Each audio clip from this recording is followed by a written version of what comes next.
begin shortly. Before that, I'll just go through a brief introduction of Sabhareesh. And meanwhile, I would also request you can put your questions in the Google form that is linked in the chat section. The session will be structured in this format. Sabhareesh will be presenting for the first 30 to 35 minutes.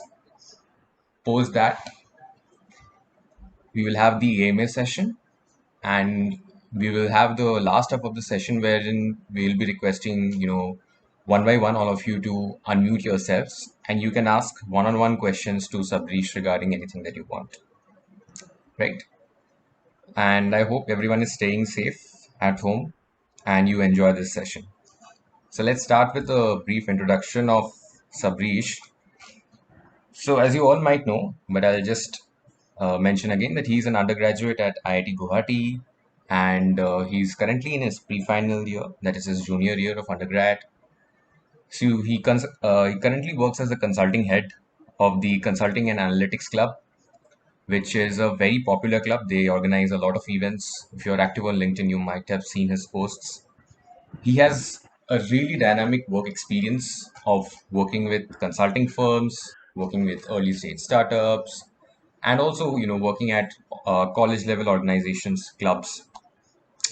He has headed 6+ client engagements. At such a young age, it's only a dream for people to have an experience and exposure like Sabhareesh.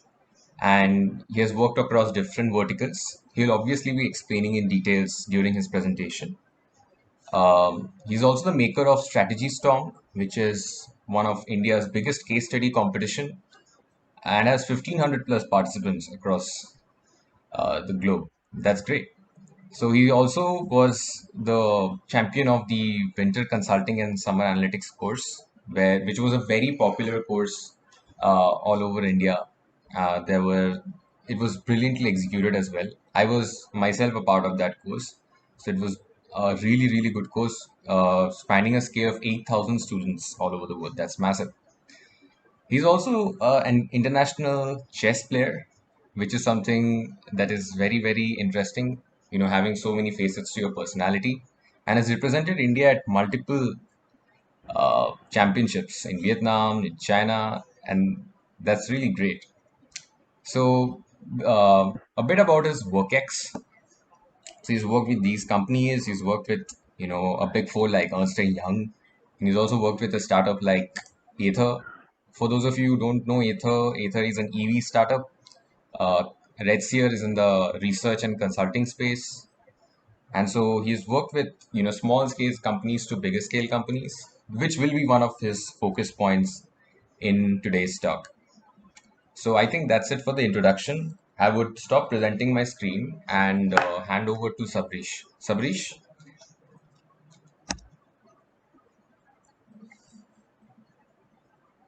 Please take over.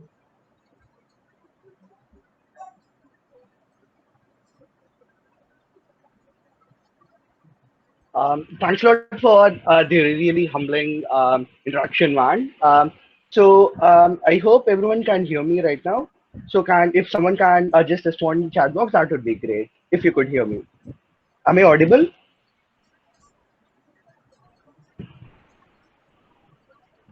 Perfect. I'm also sharing my screen with everyone. Let's get started. As Abhinav said, it's really humbling to be here. And of course, I do understand that many people want to go into consulting as a field.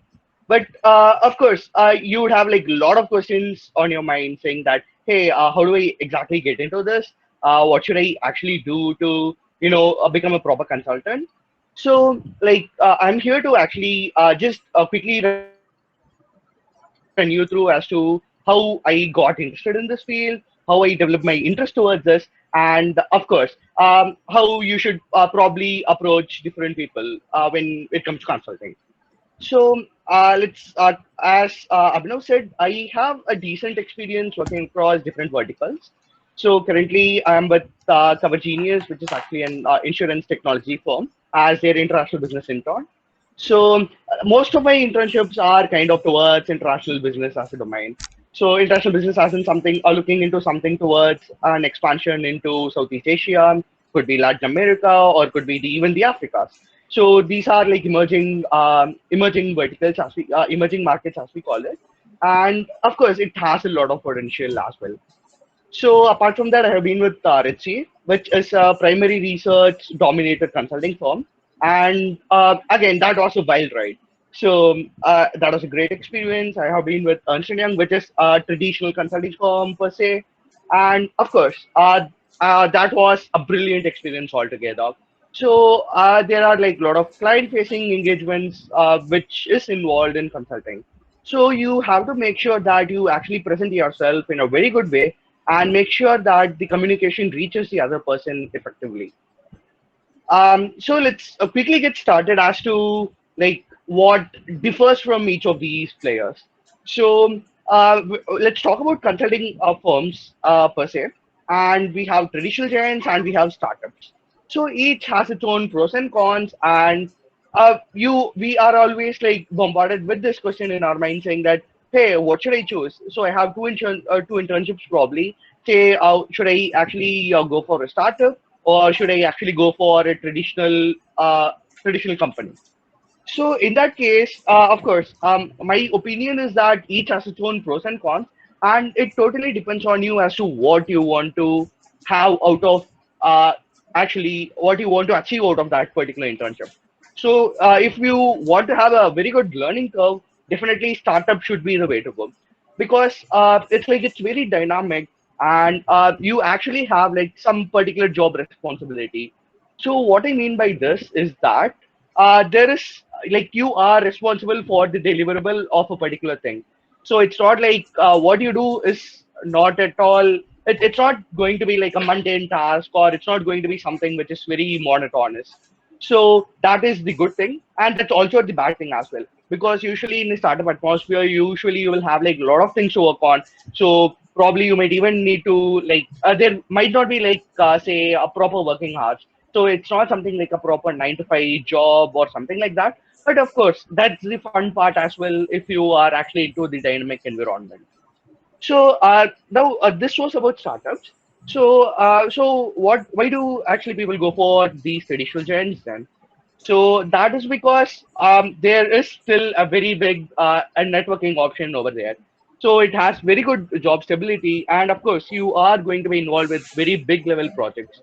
So say in a startup, your total monetary expenditure of a particular startup is say going to be like say at max say about 10 lakh INR or something like that. But whereas when you are with a very big firm, as in when you are with a giant like say Indian Oil Corporation or something like that, even though things might seem bureaucratic, it's going to be like very big projects you are going to be working on. And of course, that has a totally different feeling altogether, right?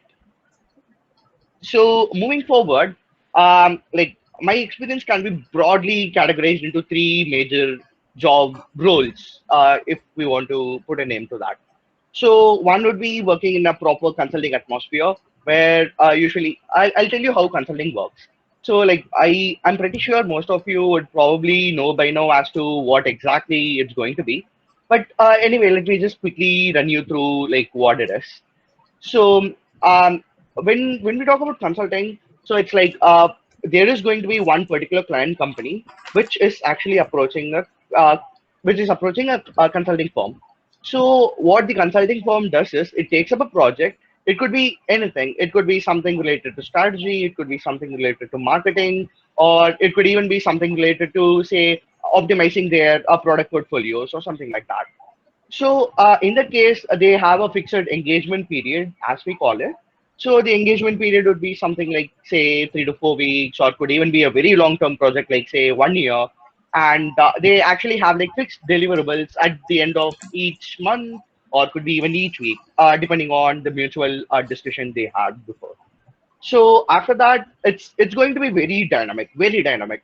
So of course, but the network you get would be like immensely huge. So probably you'll be talking with C-level executives, or probably say head of sales, or someone of a very high potential. And of course, network does matter a lot. It really matters. So that is something which we as students should definitely keep in our minds. and you usually would be working with excellent peers. So usually they would be top of the class, or they would be like IMA grads, or some IM grads, or could even be like graduates out of Harvard or the likes of it. But of course, uh, nothing in this world has just benefits, right? So of course, there are some cons associated with consulting. We should definitely agree with that. So cons would probably be the toxic work culture. So probably, like say there is a engagement deliverable coming, right? You'll be probably clocking at least say 20-hour work days even. So as in 20-hour work days is like kind of huge. So that means you are probably going to sleep for only 4 to 5 hours at max. And of course, it does involve extensive traveling. Um, when we are starting out, probably this seems like a pro, but when you actually talk with a lot of people, like most of them actually are actually worried about the fact that they are actually traveling a lot. So just to leave out of what the consultant's schedule might be usually. So usually it looks like this. So during the weekend, they probably have like 1 day of a weekend, and probably they start packing and stuff by Saturdays. And during Sundays, they make sure they board a flight or something like that to the client's office. And usually Monday and Tuesday would probably go into the client side, and usually they'll be back at their actual office by say Wednesday. They'll be working out of office for about 2 days a week. They'll be working in office for 3 days a week, and almost for the next 1 or 2 days, no matter what, even if they are in their home, they would probably be working. So of course, it's going to be a bit toxic, but of course, it has a steep learning opportunity coming right with it. So of course, as I mentioned earlier, there's going to be a huge networking potential. So right now, when we talk about business strategy, so when we are talking about business strategy, that means you are going to be associated with the business team of a particular company. So this is going to be an internal business development kind of role.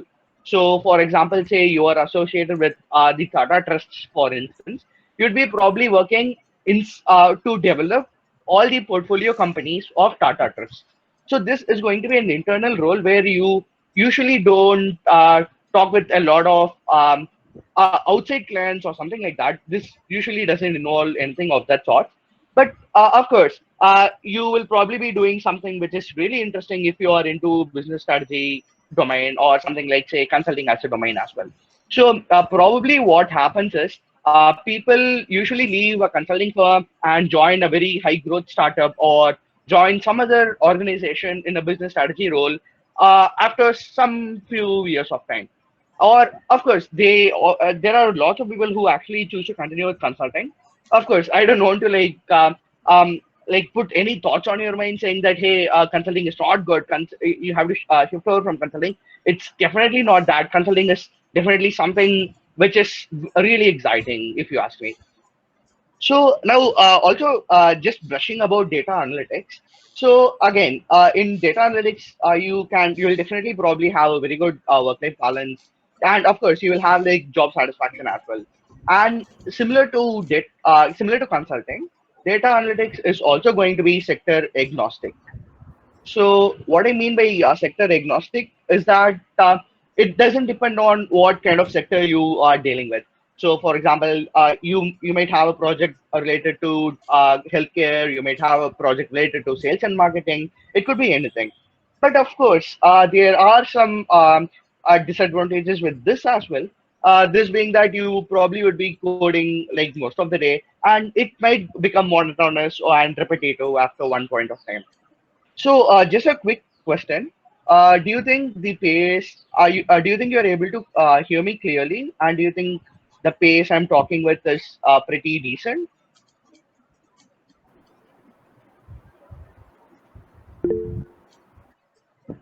Perfect. So, I guess we have like most yes. So, that's pretty good. That's pretty good. So, sure, let's continue. So this being said, it's time for a small story. So like to be honest, I was so much into data analytics in my first year of study. So my first internship was with a healthcare firm as a data analyst intern, and that was of course pretty interesting. So I was so much into tuning different models, making different regression models, things like that. So, but after that, when I came into second year, my focus kind of, gravitated towards consulting and towards business as a domain. And I made sure that I actually developed my skills along the same lines as well. So, to be honest, I won't be where I am without Consulting and Analytics Club. So, a big shout out to Consulting and Analytics Club for helping me explore both analytics and consulting. And of course, it's very important that you kind of explore different things in your, say, first year of study if you are an undergrad, but make sure that you settle on something after one point of time. So make sure that you are the best at what you do. That is really important. And of course, I understand that there are going to be a lot of people over here who are from a technical background, and of course, there are going to be people over here who are from a commerce background as well. But of course, if you're from a commerce background, you guys have a better advantage when it comes to coming into consulting. But that doesn't mean people who are from a technical background are lacking something. So, moving ahead, like I would tell you as to consulting and data analytics is not actually very different. It's even though people might tell you the other way around, consulting and data analytics go hand in hand. And believe me, this is totally true. So, in the current scenario, current market scenario, we have this thing coming up called data-driven consulting. So, this means that when we have a business problem, we kind of try to analyze most of the data which goes behind this. So, you could probably build up different models, or it could even be a simple Excel-based analysis. So, when we talk about what management consulting exactly is, so it basically is advising other businesses who are going to be your clients solve different problems and finding better way of doing things. So, who is management consulting targeted for? If you are interested in how a business works, and if you are like kind of a versatile personality with interest in different areas and different health, different domains, this is probably the career for you. So this is definitely something which you should look out for. So, talking about what you do in an analytics kind of a background. So, if you talk about deriving insights from data, you probably would be doing something related to data analytics. So, data analytics is kind of like the buzzword in the current scenario with machine learning, artificial intelligence, deep learning, and whatnot being like the buzzwords at the moment. So, it's definitely better that you actually keep upskilling yourself and make sure that you are on top of what happens in the industry at the moment. So, talking about analytics, we have like different subsegments over here. So we have business intelligence, which usually talks about like say drawing insights from a business related information. So this would be something like say for example we have marketing expenditures for startups and companies, right? So in case we want to understand as to hey, I'm spending say 1,000 rupees, but I'm only able to reach 20 customers. That is definitely something what a business intelligence analyst looks at. So we have things like data engineers who make sure that the backend integration of the data happens properly. So a data engineer must be really proficient in computer science, but might not be proficient in the mathematics behind algorithms. So a data scientist is like the proper conglomeration of data science. Is going to be the conglomeration of mathematics, computer science, and even the domain knowledge. A data analyst kind of looks into, say, different aspects and derives insights out of things. So, for example, say you have a decent data set saying that, hey, let's take COVID situation currently. So, let's say there is a small data set saying that, say, in Tamil Nadu, there are these many cases, they have tested these many people and they have been able to have a mortality rate of this much. So understanding that and producing insights out of this is going to be what a data analyst does. So, and talking about data architects make sure that the entire architecture of how things work is proper. So, for example, for this webinar, you were probably required to send over your emails and make sure that the email actually reaches everyone, right?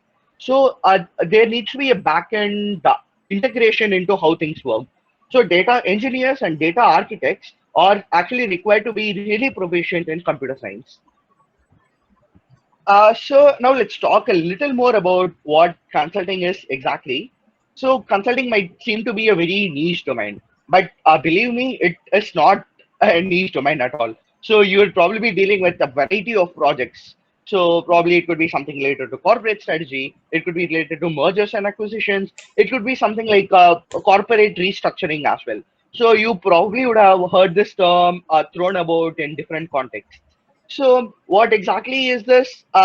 Again, this would probably be related to the strategy, how the entire operations of a particular firm is going to work, and things like that. And everything what we talked about at the moment comes under strategy consulting. There is also one more term called operations consulting, where people usually look forward into optimizing the supply chain. They look into how to source things at a cheaper cost, or if how to run things efficiently. So operations consulting is actually very intricately linked to implementations consulting as well. So in implementation consulting, you just don't pitch forward your ideas to the executives in for your executives of the client company. You also take the project in your hands and you actually deliver on that. So for example, say setting up an infrastructure to say hello, can you hear me? Can everyone hear me?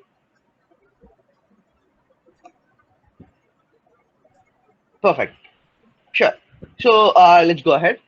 As I said, this is going to be like very interesting. So you'd probably be working on market sizing cases. So a market sizing cases would be, say, understanding how big, say, how many number of bakeries are there in India, and how many different, how is the split going to be in different states. So, for example, Maharashtra might have the highest number of bakeries, or Uttar Pradesh might have different types of bakeries, and of course, understanding how the consumption happens as well. So, again, we're talking about bakeries. People might buy desserts and cakes for either self-consumptions, or they could even be buying it as a gifting solution. So, understanding all the aspects of what goes inside is pretty much going to be interesting. And there might also be increasing profits, and of course, it could be about expansions. Expansions is again a very big term. It could either be expansions to different cities in India, or it could even be international expansions. And of course, international expansions is definitely going to be interesting. So for people who are really interested about geographies and things like that, and of course, say talking to different people, for people having interest in languages and things like that, expansions might be like really interesting to you as well. And of course, you could be analyzing competitors, understanding as to what they do better, understand their social media footprint, or it could even be something very different. Like say, a company might have say $20 million extra in cash, and they might not know what to do with that.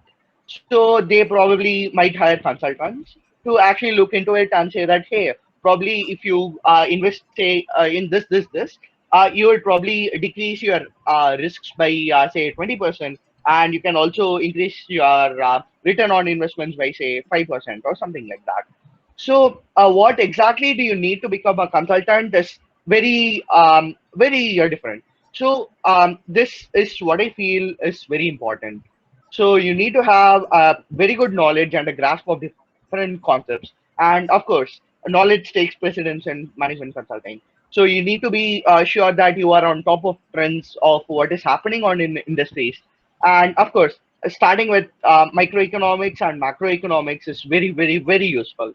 And of course, there are a lot of MOOCs being offered by Coursera, EDX, and a lot of other open source platforms, and that really helps a lot. And apart from that, when we talk about consulting, personal branding is definitely going to be important because landing an interview is definitely not easy, given the fact that not a lot of consulting firms do visit technical institutes. So, given that you have to do something which makes you stand out from the other applicants, right? And of course, we have an entirely different interview process, which we call a case interview. So, what case interview is usually, it is basically a case study in a very small format. So, it's going. The interviewer is probably going to ask you a very different business situation, and he or she is probably going to ask you as to what recommendations you have for that particular problem. So in a case interview, they don't look for the final solution. What they look for is how you approach the problem, how you are structured in your solution. That is what is important in consulting. Structure is 100% the most important thing. So that was a quick overview as to what needs to be done. So moving forward, as we briefly discussed, you need a complete background of a domain knowledge of computer science, mathematics, and the domain knowledge to become a very good data scientist. And of course, it's going to be completely sector agnostic. So you might be working on something like, say, predicting flight delays, or you could be working on something related to marketing, or you could even be working on something really exciting like, say, self-driving cars or something like that. A lot of companies have like a complete division which is dedicated to data science and analytics nowadays. So this is like a really interesting space to be at. And of course, how do you enter this? Here, practice is really important. So what I mean by practice, you need to work on different data sets. You need to participate in different analytics hackathons. And of course, you need to read like a lot of blogs and things like that. So, of course, even over here, having a good knowledge is 100% what is required in stage one. So, stage one here would be having a good knowledge, stage two would be practicing, and stage three would be interview. So this is definitely something what a lot of people ask me. So how do I approach different people for internships? So I prefer to think of internships in three different routes. So one could be the traditional route where you make a list of target companies. Say if you are into data analytics, you make a list of data analytic companies, or could be even normal companies who have like really good data science teams. So you make a list of these companies, you go to their website, you check out if there are any openings, and you apply. Or you could even apply through different job portals. And especially for internships, when you want to apply for startups, Internshala, there is this thing called Internshala. There is this thing called Let's Intern, and there are quite a few others, which is like a very good place to start with. So this is a good place to start, but of course you might not have like very good conversion rates over here. So what I mean by conversion rates would be like you probably would need to apply to at least 30 to 40 companies before you actually get noticed. So one interesting way is that you actually approach to different alumni. So you talk to them about work cultures, and if there is a good fit, you can probably even ask them to like refer you. And but keep this in mind. A referral is kind of a very holy thing. So say you are asking me for a referral, unless the other person knows that you are quite capable of doing something, they might not probably even refer you because they also have their reputation at stake, right? So you need to make sure that there is actually a good fit between the company, the job role, and you to actually ask for a referral. And of course, if you ask me, LinkedIn is definitely going to be like one of the best places or one of the best routes for networking with people. So probably you can start posting different content, and this usually works really good for when you want to have a job, or say when you want to have an internship with a startup, or say whether even when you want to enter consulting as a domain. So, some quick things what I want to make sure that the viewers of this webinar definitely get is that schedule emails. So, schedule emails and make sure that you are actually sending emails on a weekday. Because when you're in a corporate atmosphere, people usually don't check out emails during weekends. So, definitely keep this in mind and make sure that you schedule emails for a time. So a very good time would be say something like sending the emails at say 10 a.m. in the morning. because that would be a very good time for people to actually, go through their mailboxes. And for those of you who don't know, there is this a brilliant option called mail merge. So a mail merge lets you customize different things.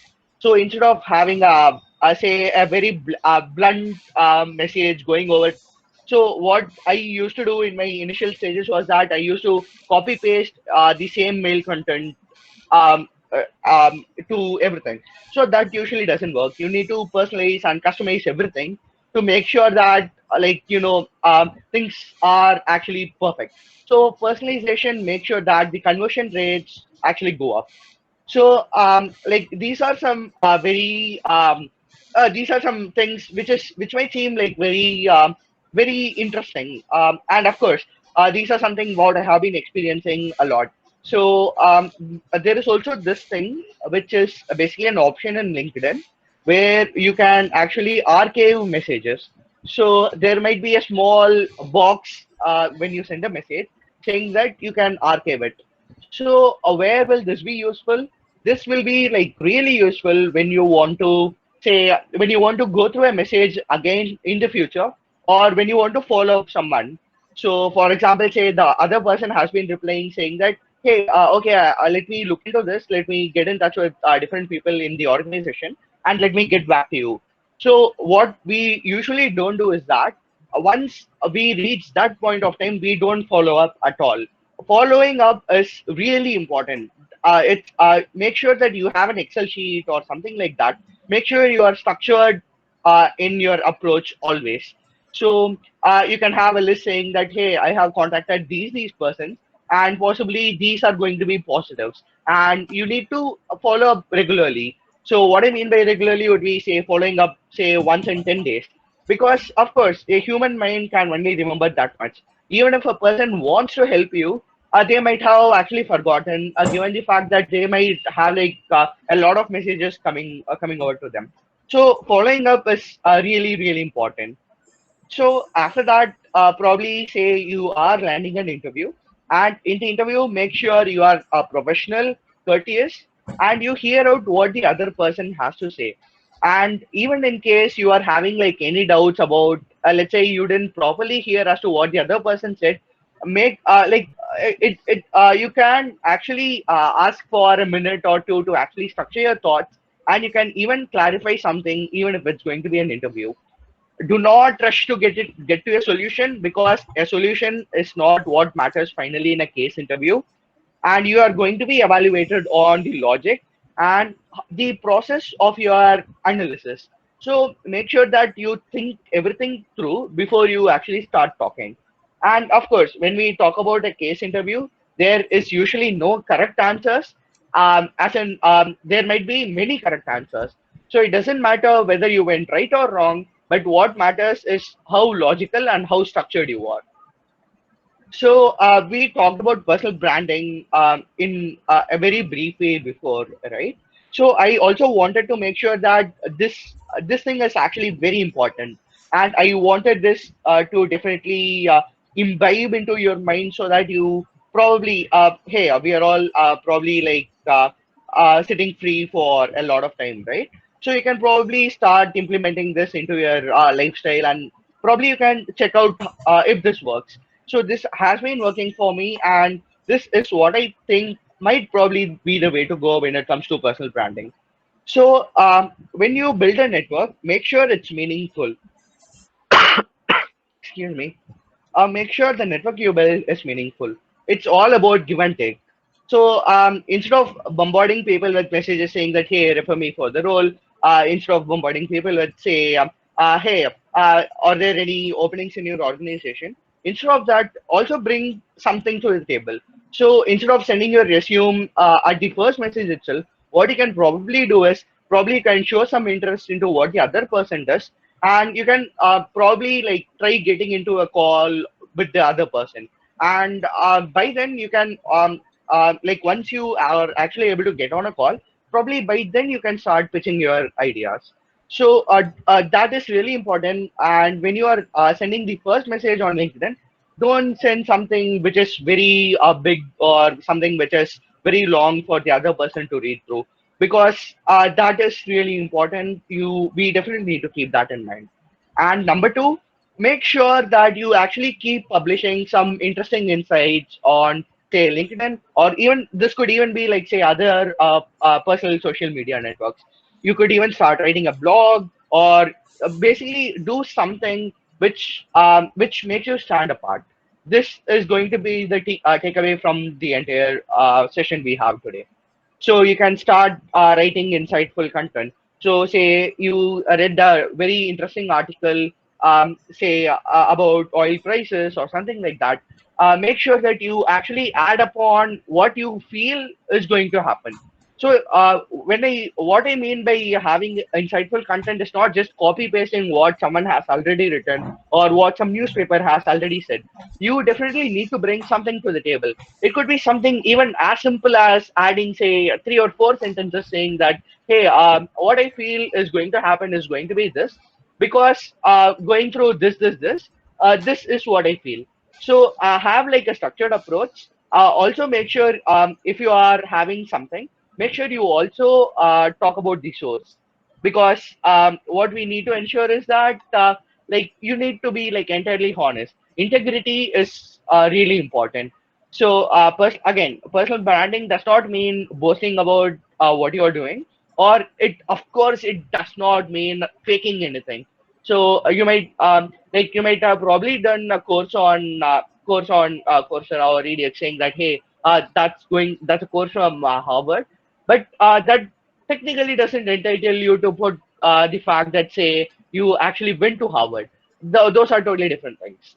But of course, you can probably write a post saying that, hey, I actually finished this course. I was able to learn this, and I would probably like recommend this to a person who are actually interested in that field. That is totally fine. So this is definitely something which is very close to me. Integrity is really important, no matter what, right? I really hope that many of you agree with me, because that's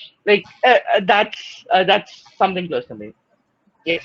So moving over, this is going to be something very simple, which every student I feel should do, so that this is going to be really important.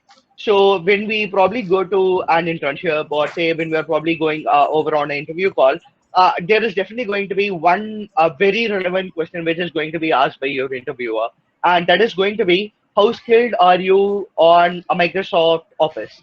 And usually by Microsoft Office, they mean only Microsoft Excel and Microsoft PowerPoint. And this is not definitely going to take a lot of time for you to learn. So actually, there are like very interesting tutorials available on YouTube, like say from Tutorials Point or something like that, which lets you have a very advanced understanding as to what functions or what all different things are available. So believe me, Excel it's not just what it looks. It has amazing functionality. So there are even like different functions to even forecast as to what is going to happen in the future. So say you have 20 small data points, you can have a very small forecasting algorithm in Excel itself. And of course, so for Harry Potter fans or something like that, it's exactly as what Dumbledore says. You learn something new every day. So yes, and of course it goes hand in hand with making presentations.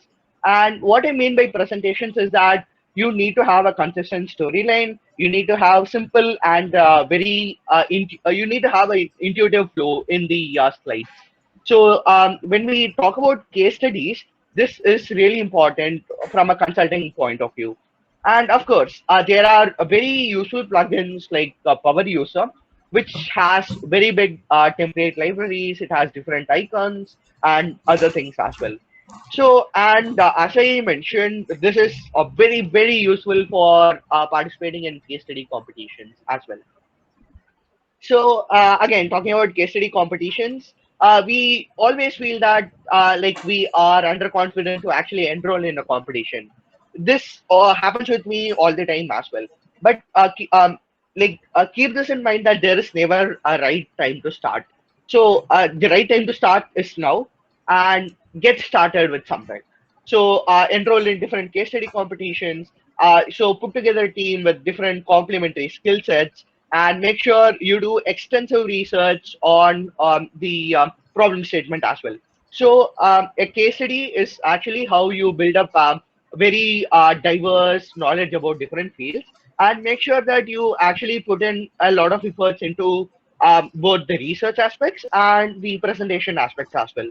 So, and once it is over, that's not where it ends. There are steps even after the competition. Make sure you analyze as to what went right and what went wrong.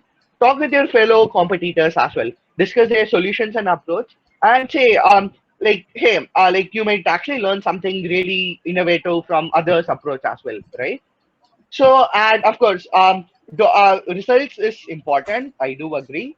But what is more important from results is what learning we get from the entire competition.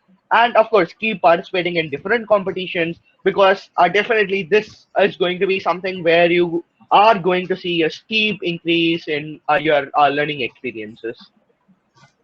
So, so this I also wanted to quickly brief up about how you need to make a good CV. So many people have like really good experiences, they have good knowledge, but there are some key points which I wanted to make sure that everyone actually gets it. So the first thing is that make sure everything is quantized. So what I mean by quantized is that um, give a number to everything. So say instead of saying something like I was a part of the team and we were able to bring in clients, that sounds really blunt. So instead of that, you can probably remake the sentence as say, I was a part of a six-member team and we were able to say approach 200 clients and we had a conversion rate of 30%. So you would be able to understand as to how different the first one and the second one sounds. So when you quantize something, it is definitely going to at least look as if you actually put in a lot of efforts and you actually were able to achieve something, right? So that keep that in mind and make sure that your resume is usually one page and it's actually catchy. So usually recruiters don't have a lot of time to go over a complete resume. They just quickly have a small glance over something. So we have this term we call in consulting called selective bolding. So what I mean by selective bolding is that, so for example, say over here, I have only bolded, I have put in bold a very few aspects. So I want you to first look into only these parts. So similarly, what you also need to incorporate this in your resume as well. And of course, I would advise you to have at least two different curriculum details, as in two different resume, to probably help you approach different firms. So probably you might have one when it comes to the managerial aspects, say one for business, one for finance, and all that goes together with business, and probably one for a technical aspect. The technical aspect could be something like, say, for data science, where you showcase different data sets you worked on. Whereas on the consulting, you would be probably more interested in showcasing different courses you have done, different case studies you have participated in, and things like that. So, if needed, we can have a detailed conversation on what should go into what in the question answer session. So I hope that's all right. And of course, keep it mobile friendly because nowadays a lot of people are actually just downloading things on mobile and they just go through that. So make sure things are mobile friendly. That is really important. So, how should you get started in consulting? Make sure for people from from people from a non-business background, make sure you start with NCRT commerce books. So, I would preferably suggest micro and macroeconomics and business studies to start off with. Go through like different industries news. You could probably go through blogs, newsletters, like say some from Medium, or you could there's a very interesting thing called FinShots, which probably you all might have heard about, which lets you have like very interesting news in a very interesting sort of way. And we have this thing called frameworks. So you would probably need to start learning about different frameworks. So we have frameworks for profitability, we have frameworks for expansions, again, keep in mind that frameworks are guidelines which you have to follow when you are solving a case study. So you need to tailor make, you need to add a few elements to the framework, you need to subtract a few elements, but going through frameworks is definitely going to give you a very good knowledge of understanding how you are going to start with a problem. And a lot of different universities actually publish case books. So you should definitely go through most of this if you want to go into consulting. And of course, next you can probably take up different MOCs offered by Coursera. And once you have a decent exposure into the field of economics and consulting, you can probably start reading annual reports. So believe me, annual reports are like, you might feel that reading an annual report is not fun, but believe me, it's a very big repository of knowledge. You're going to learn things which gives you like pleasure in your wildest dreams. Believe me. And of course, you definitely need to have peer discussions. What I feel is not happening in our education system, or what I feel is not happening in our student ecosystem, is that we usually don't discuss something once that thing is done. But that should definitely not be the case. And of course, this is totally relevant in the field of analytics as well. So we have Kaggle data sets and Kaggle kernels where people actually put up the models, what they develop for different data sets. So you can probably go through that as well and learn from what others did. This is really, really important. So, quickly summarizing what we had in the entire webinar, I would say first, get off the couches and get started off with something. Definitely be productive. Don't waste time and keep upskilling. And once you start learning, start working on projects, start working on competitions, case studies, make a good CV, and make sure that you have a decent personal brand to bank everything upon. And after that, also start writing content. So the writing content would be the differentiating factor between what makes you different from say another person who has all the required skills. And of course, having a hustle mentality is very important. So again, this is in line with what I said with don't not wasting time. So make sure you are doing something all the time. So doing something does not necessarily mean you have to be like completely productive. Of course, take breaks. Taking breaks is really important. Chill out for some time, but uh, chilling out forever is not the way to go. That's what we need to infer from this. And of course, once you go to an interview, make sure you are really confident, because confidence is definitely key. So I hope things are pretty clear over here, and I guess we can